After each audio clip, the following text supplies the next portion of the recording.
Je suis très heureux d'être dans le Var aujourd'hui, en particulier à La Motte et à Draguignan, avec Fabien Matras, et à son invitation pour parler plan de relance, pour parler soutien à la viticulture et à l'agriculture en général. Il y a des dispositifs d'aide de l'État. Ils représentent pour les mesures d'urgence plus d'1 milliard d'euros dans le département, 850 millions pour les principaux dispositifs d'aide économique. Et il y a aussi des dispositifs de relance dans tous les domaines, avec les collectivités locales, avec les entreprises, avec les administrés et les citoyens directement. Je pense notamment à MaPrimeRénov' ou encore aux possibilités d'accompagnement pour le changement de véhicule ou encore l'embauche des jeunes. Tout ça n'est possible que parce que le gouvernement l'a décidé, ou plus exactement, parce que le gouvernement l'a proposé et que les parlementaires de la majorité l'ont voté.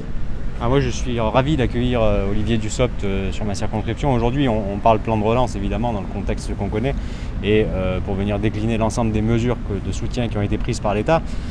Mais c'est en même temps un plaisir d'accueillir Olivier sur la circonscription parce qu'on travaille depuis quelques années ensemble et dans ses anciennes fonctions au ministère des Comptes publics, c'est ensemble qu'on avait réussi à fusionner la commission de déontologie avec la haute autorité de transparence pour la vie publique et à faire en sorte que les hauts fonctionnaires passent devant la haute autorité de la transparence de la vie publique au même titre que les élus. Donc c'est à l'époque d'ailleurs qu'on avait parlé d'un déplacement dans le Var, le Covid entre-temps, ça a pris un petit peu plus de temps que prévu, mais en même temps du coup c'est bien parce qu'on tombe au bon moment pour venir parler avec nos concitoyens. Ce matin on a vu les agriculteurs juste après l'épisode de gel qu'ils ont connu. Ça a été l'occasion d'échanger sur l'aide que l'État peut leur apporter et leur apporte déjà, mais l'aide qu'on pourrait encore développer en direction des agriculteurs. On a vu tout à l'heure la CPAM sur la fraude sociale qui augmente dans notre pays. Avec le contexte qu'on connaît, c'est quelque chose de logique, mais il faut lutter contre. Et puis cet après-midi, on parle avec l'ensemble des acteurs de la relance. Donc merci de ta venue dans le département. Et puis tu reviens quand tu veux. Merci de ton invitation. Fabien le disait, on travaille ensemble depuis longtemps.